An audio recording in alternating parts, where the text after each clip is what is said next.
ঘন বড় বাগান, তার মধ্যে একটি মন্দির। অমাবস্যার রাত, মৃত্যুঞ্জয় তান্ত্রিক বসে গৃহদেবতা জয়কালীর পুজো করছে মন্দিরের ভেতরে।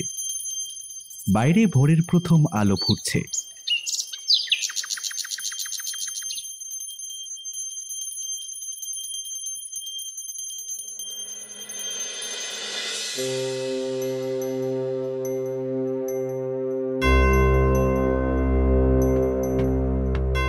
পুজো শেষে মায়ের কাছে প্রণাম করে মায়ের পায়ের কাছ থেকে একটি বক্স বার করলেন এবং নিজের পৈতেতে বাঁধা চাবি দিয়ে সেই বক্স খুললেন। খোলা মাত্রই অবাক হয়ে মাথায় হাত দিয়ে বসলেন। তারপর মন্দিরের চারিপাশ খোঁজাখুঁজি করেও কিছু খুঁজে না পাওয়ায় অবশেষে মন্দিরের দালানে মাথায় হাত দিয়ে বসে পড়ে। ঠিক সেই সময় এক সন্ন্যাসী এসে তাকে বললেন, বাবা, তুমি মনের মধ্যে বৃথা শোক করছো।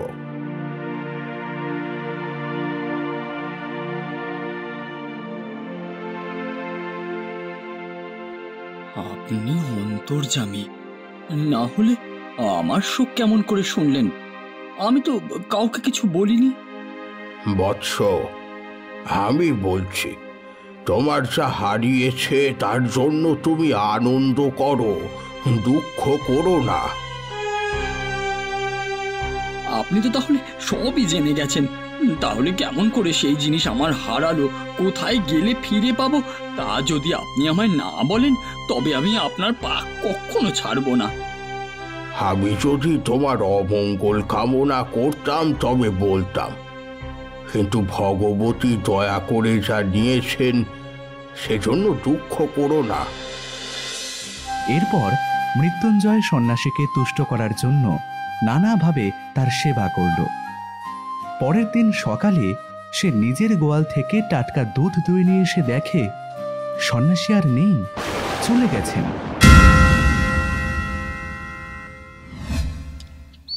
মৃত্যুঞ্জয় যখন ছোট ছিল তখন তার ঠাকুরদা হরিহর একদিন এই মন্দিরে বসে তামাক খাচ্ছিলেন।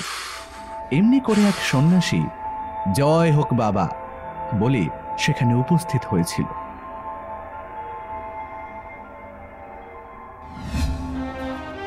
হরিহর ওনাকে কয়েকদিন বাড়িতে রেখে প্রচুর সেবা করলেন। সেই সেবায় তিনি সন্তুষ্ট হয়ে যাওয়ার সময় বললেন, বৎস, তুমি কি চাও? বড়লোক হওয়ার উপায় বলে দিন। বাবা, ছোট হয়ে সুখে থাকো, বড় হওয়া ভালো না। না বাবা, আমি এত কিছু বুঝতে চাই না। আপনি আমায় বড়লোক হওয়ার উপায় বলে দিন। তখন সন্ন্যাসী নিজের কাঁধের ঝোলা থেকে একটা লিখিত কাগজ বার করলেন।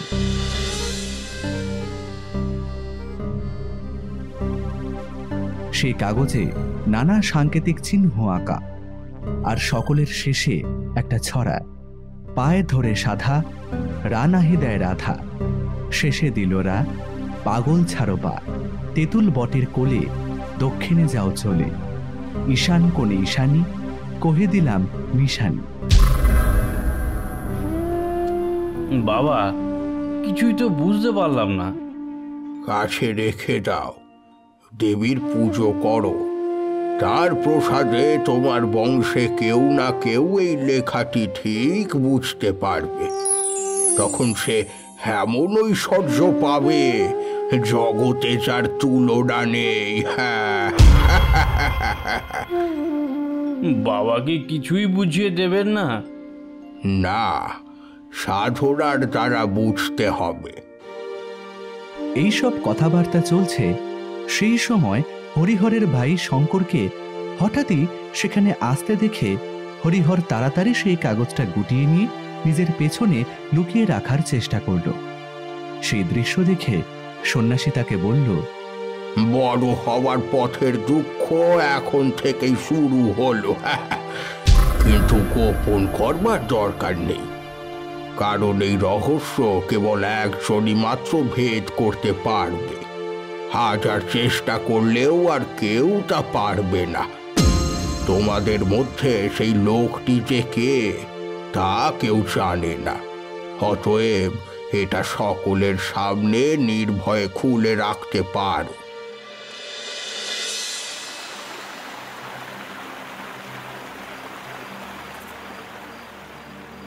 সন্ন্যাসী আশ্বস্ত করে গেলেও হরিহর কিন্তু এই কাগজটি না লুকিয়ে থাকতে পারলেন না। তিনি সেটিকে একটি কাঁঠাল কাঠের বাক্সে রেখে দেবীর বেদির তলায় লুকিয়ে রেখে দিলেন।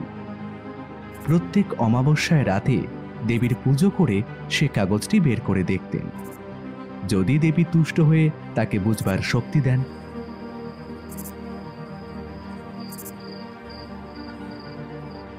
একদিন পুজোর শেষে মন্দিরের বাইরে শঙ্কর এসে দাদা হরিহরকে জিজ্ঞেস করল, দাদা, আমাকে সেই কাগজটা একবার ভালো করে দেখতে দাও না।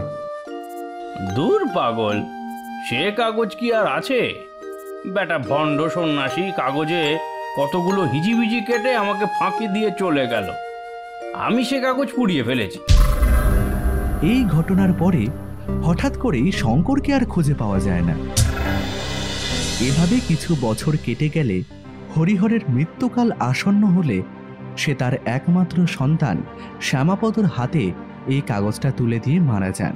ঠিক পিতার মতো লোভের নেশায় আসক্ত হয়ে এই কাগজের রহস্য ভেদ করতে অসমর্থ হয়ে শ্যামাপদ নিজের বড় ছেলে অর্থাৎ মৃত্যুঞ্জয়ের হাতে সেই কাগজটি তুলে দিয়ে তিনিও মারা যান।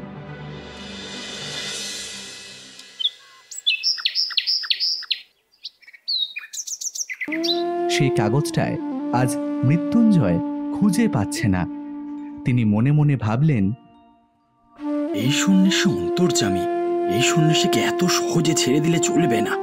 সমস্ত সন্ধান যে এনার কাছ থেকেই পাওয়া যাবে, এই আমার দৃঢ় বিশ্বাস। মৃত্যুঞ্জয় ওই সন্ন্যাসীর সন্ধানের উদ্দেশ্যে প্রায় গত 1 বৎসর পথে পথে ঘুরে বেড়াচ্ছে, কিন্তু তাকে আর খুঁজে পাওয়া যায় না। এভাবেই ঘুরতে ঘুরতে ধারাগোল নামে এক গ্রামে উপস্থিত হয়।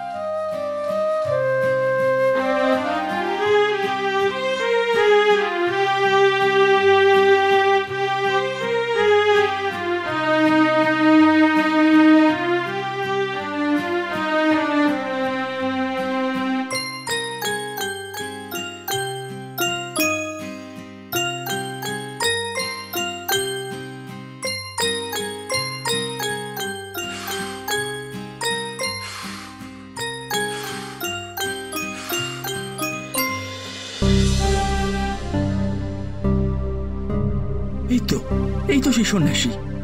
তখন মৃত্যুঞ্জয় তাড়াতাড়ি হুকোটা নামিয়ে সে সামনের রাস্তায় এগিয়ে গেল।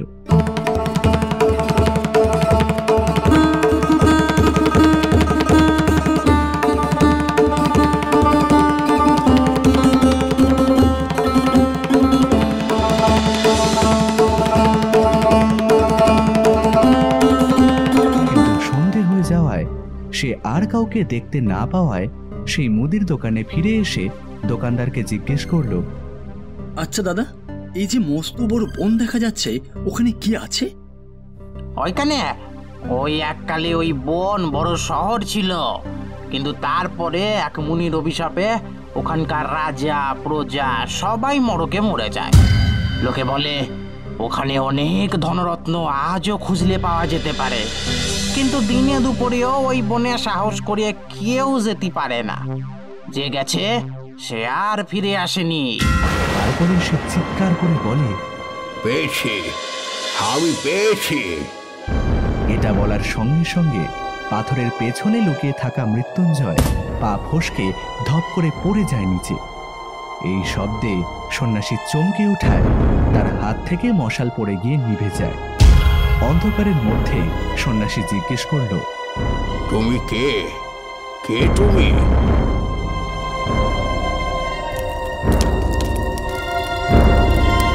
হে কি মৃত্যুঞ্জয়, তুমি? তোমার এই অবস্থা হলো কেমন করে? বাবা, বাবা আমাকে ক্ষমা করো। ভগবান, ভগবান আমাকে শাস্তি দিয়েছেন। তোমাকে তোমাকে পাথর ছুঁড়ে মারতে গিয়ে নিজেকে সামলে নিতে পারিনি। পিছলে গিয়ে পাথর শুদ্ধ আমি পড়ে গেছি।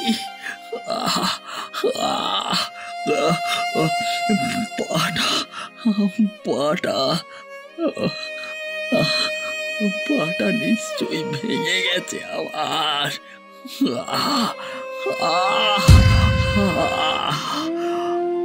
আমাকে মেরে তোমার কি লাভ হবে? লাভের কথা তুমি আমাকে জিজ্ঞেস করছো? তুমি কিসের লোভে আমার পুজোর ঘর থেকে এই লেখা চুরি করে এই সুড়ঙ্গের মধ্যে ঘুরে বেড়াচ্ছ? তুমি চোর, তুমি ভণ্ড। আমার পিতামহকে যে সন্ন্যাসী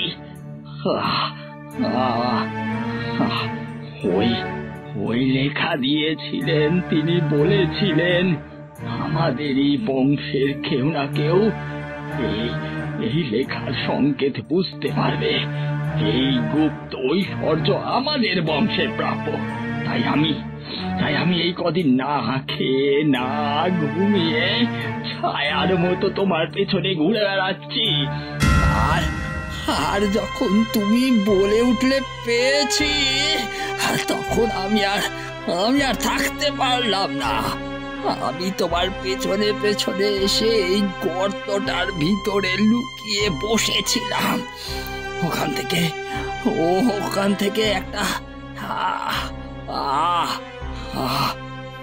থেকে একটা পাথর নিয়ে তোমাকে মারতে গেলাম, কিন্তু শরীর বড়ই দুর্বল, জায়গাটা অত্যন্ত পিছল, তাই পড়ে গেছি। এখন তুমি আমাকে মেরে ফেলো, সেও ভালো। আমি যক্ষ হয়ে এই ধন পাহারা দেব, কিন্তু তুমি এই ধন নিতে পারবে না, কোনো মতেই নিতে পারবে না। যদি নিতে চেষ্টা করো, আমি ব্রাহ্মণ তোমাকে অভিশাপ দিয়ে এই কর্মদিন ঝাঁপ দিয়ে আত্মহত্যা করব। এর ধন তোমার ব্রহ্ম রক্ত গোরক্ত সমান হবে। এ ধন তুমি কোনোদিনও সুখে ভোগ করতে পারবে না। আমাদের পিতামহ এই ধনের উপর সমস্ত মন রেখে মরেছেন। এই ধনের ধ্যান করতে করতে আমরা দরিদ্র হয়ে গেছি। বাড়িতে অনাথা স্ত্রী ও শিশু সন্তানকে ফেলে আহার নিদ্রা ছেড়ে লক্ষ্মী ছাড়া পাগলের মতো মাঠে ঘাটে ঘুরে বেড়াচ্ছি। এ ধন তুমি আমার চোখের সামনে কখনো নিতে পারবে না। মৃত্যুঞ্জয়, তবে তুমি শোনো। তুমি জানো তোমার পিতামহের এক কনিষ্ঠ সহোদর ছিল, তার নাম ছিল শঙ্কর। হ্যাঁ, তিনি নিরুদ্দেশ হয়ে বাড়ি থেকে বেরিয়ে গিয়েছিলেন। আমি হলাম সেই শঙ্কর। দাদা সন্ন্যাসীর কাছ থেকে যে লেখা পেয়েছিল, তা তিনি আমার কাছ থেকে লুকিয়ে রাখার নানা চেষ্টা করেছিলেন, কিন্তু তিনি যতই লুকিয়ে রাখতে চাইছিলেন, আমার উৎসুক ততই বেড়ে উঠছিল। তিনি দেবীর আসনের নিচে বাক্সের মধ্যে ওই লেখাটি লুকিয়ে রাখেন। আমি তার সন্ধান পাই, আর একটি নকল চাবি বানিয়ে প্রতিদিন অল্প অল্প করে সমস্ত কাগজটা নকল করতে লাগলাম। সেদিন নকল শেষ হলো, সেই দিনই আমি এই ধনের সন্ধানে বাড়ি ছেড়ে বেরিয়ে পড়েছিলাম। আমারও ঘরে স্ত্রী এবং একটি শিশু সন্তান ছিল। আজ তারা আর কেউ বেঁচে নেই। সন্ন্যাসীর দেওয়া এই লেখা অন্য কোনো সন্ন্যাসী আমাকে বুঝিয়ে দিতে পারবে এই মনে করে অনেক সন্ন্যাসীর সেবা আমি করেছি। অনেকেই এই কাগজ ছিনিয়ে নেবার চেষ্টাও করেছে। বছরের পর বছর আমার মনের মধ্যে এক মুহূর্তের জন্য সুখও ছিল না, শান্তিও ছিল না। অবশেষে পূর্বজন্মের পুণ্যের বলে হুমায়ুন পর্বতে বাবা স্বরূপানন্দ স্বামীর সঙ্গ পেলাম। তিনি আমাকে বললেন, বাবা, তৃষ্ণা দূর করো, তাহলে বিশ্বব্যাপী অক্ষয় সম্পদ নিজে থেকেই তোমাকে ধরা দেবে। তিনি আমার মনের দাহকে নিভিয়ে দিয়েছিলেন। একদিন পর্বতের শিলাতলে শীতের সন্ধ্যায় পরমহংস বাবার ধুনিতে আগুন জ্বলছিল। সে আগুনে আমার কাগজখানা সমর্পণ করি। বাবা দূর থেকে এসব দেখে হেসেছিলেন। সেই হাসির অর্থ তখন বুঝতে পারিনি, আজ বুঝতে পারছি। তিনি নিশ্চয়ই মনে মনে বলেছিলেন, কাগজখানা ছাই করে ফেলাটা সহজ, কিন্তু বাসনা এত সহজে ছাই হয়ে যায় না। একদিন এই ধারাগোলের বনের মধ্যে প্রবেশ করে একটি ভাঙা মন্দিরের মধ্যে আশ্রয় নিলাম। দু একদিন থাকতে থাকতে দেখলাম মন্দিরের ভিতে স্থানে স্থানে নানা প্রকার চিহ্ন আঁকা আছে। এই চিহ্নগুলো আমার পূর্ব পরিচিত, কিন্তু যে কাগজে আমি এই চিহ্ন দেখেছিলাম সে কাগজ আমি পুড়িয়ে ফেলেছি। তাই সেই লেখা পুনরুদ্ধার করবার জন্যে আমি পৈতৃক ভিটে ফিরে গিয়ে মন্দিরের ভিতর থেকে কাগজটা নিয়ে আসি। তুমি তো সন্ন্যাসী, তোমার তো ধনের কোনো প্রয়োজন নেই। আমাকে সেই ভান্ডারের মধ্যে নিয়ে চলো, আমাকে বঞ্চিত করো না। আজ আমার শেষ বন্ধন মুক্ত হয়েছে। তুমি যে পাথর ফেলে আমাকে মারবার জন্য উদ্যত হয়েছিলে, তার আঘাত আমার শরীরে লাগেনি, কিন্তু তাহা আমার মোহের আবরণকে ভেদ করেছে। কৃষ্ণার করাল মূর্তি আজ আমি দেখলাম। আমার গুরু পরমহংসদেবের নিগুড় প্রশান্ত হাসে আমার অন্তরের কল্যাণ দ্বীপে অনির্বাণ আলোক শিখা চালিয়ে তুলল। তুমি মুক্ত পুরুষ, আমি মুক্ত নই। আমি মুক্তি চাই না। আমাকে এই ঐশ্বর্য থেকে বঞ্চিত করতে পারবে না তুমি। বৎস, তবে তুমি তোমার এই লেখাটি ফিরিয়ে নাও। যদি ধন খুঁজে নিতে পারো তবে নিও।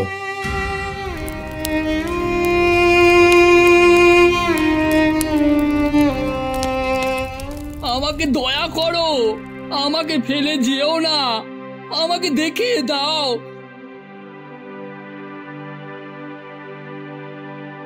ওগো সন্ন্যাসী, তুমি কোথায়? আমি তোমার সঙ্গেই আছি, কি চাও বলো। কোথায় সেই গুপ্তধন আছে, আমাকে দয়া করে দেখিয়ে দাও।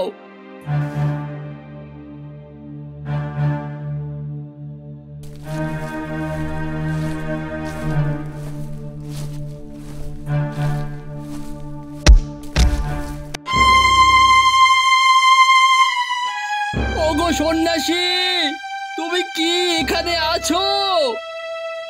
এইখানেই আছি, বলো কি চাও। আমি আর কিছু চাই না, আমাকে এই সুড়ঙ্গ থেকে উদ্ধার করে নিয়ে চলো সন্ন্যাসী। আমাকে এই সুড়ঙ্গ থেকে উদ্ধার করে নিয়ে চলো। কেন, তুমি সেই গুপ্তধন চাও না? না না, আমি চাই না। তবে এসো মৃত্যুঞ্জয়, এই সুড়ঙ্গ থেকে আমরা বাইরে চাই। বাবা, নিতান্তই কি তাহলে সমস্ত কিছু ব্যর্থ হবে?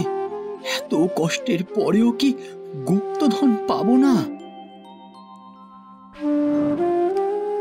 কি নিষ্ঠুর তুমি সন্ন্যাসী, তুমি কি নিষ্ঠুর!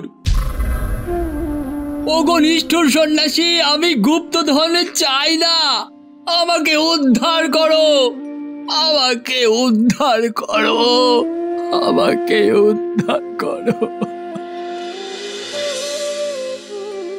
গুপ্তধন চাও না? তবে আমার হাত ধরো, আমার সঙ্গে চলো।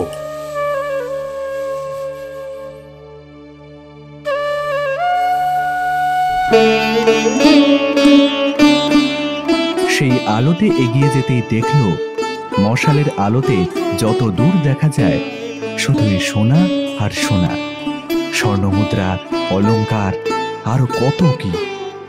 সেসব দেখা মাত্রই পিছনে ফিরে বলল, দাঁড়াও, হ্যাঁ হ্যাঁ হ্যাঁ, এই সোনা, এই সোনা আমার, আমি কোনো মতে এখানে একে ফেলে যেতে পারবো না, না না, পারবো না, পারবো না, এই সোনা আমার, এই সব সোনা আমার। বেশ, ফেলে যেও না। এই রইল মশাল, আর এই ছাতু, চিড়ে আর বড় এক ঘটি জল রেখে গেলাম। দেখতে দেখতে সেই লোহার দরজা বন্ধ হয়ে গেল। সন্ন্যাসী বাইরে বেরিয়ে গেল। এরপরে মৃত্যুঞ্জয় সোনাকে ঘেঁটে সমস্ত সরিয়ে আনন্দ উপভোগ করতে লাগলো এবং সেই সোনার উপরে ঘুমিয়ে পড়ল।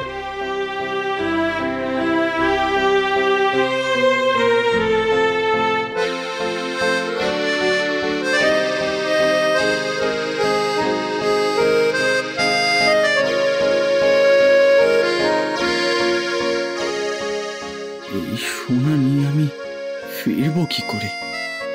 তবে কি আর সন্ন্যাসী ফিরে আসবে না এই স্বর্ণ কারাগারের মধ্যে? তিলে তিলে, পলে পলে শুকিয়ে মরতে হবে আমায়। ওগো, ওগো সন্ন্যাসী ঠাকুর, ওগো, ওগো সন্ন্যাসী ঠাকুর, আছো কি? আমি বাইরে যেতে চাই, আমি এ সোনা চাই না, আমি এ সোনা চাই না সন্ন্যাসী ঠাকুর, আমি এ সোনা চাই না।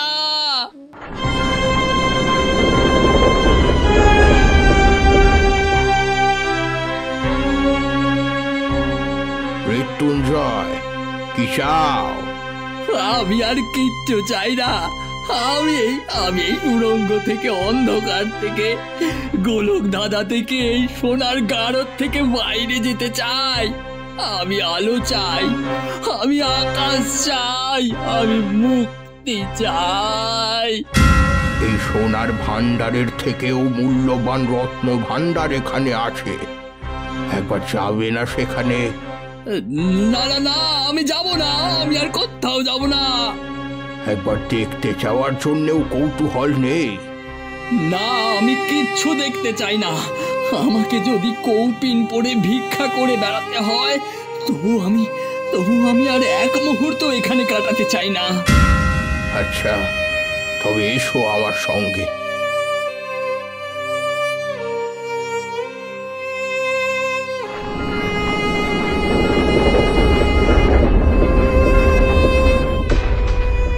এই নাও তোমার সম্পত্তি, এখন এটা নিয়ে তুমি কি করবে?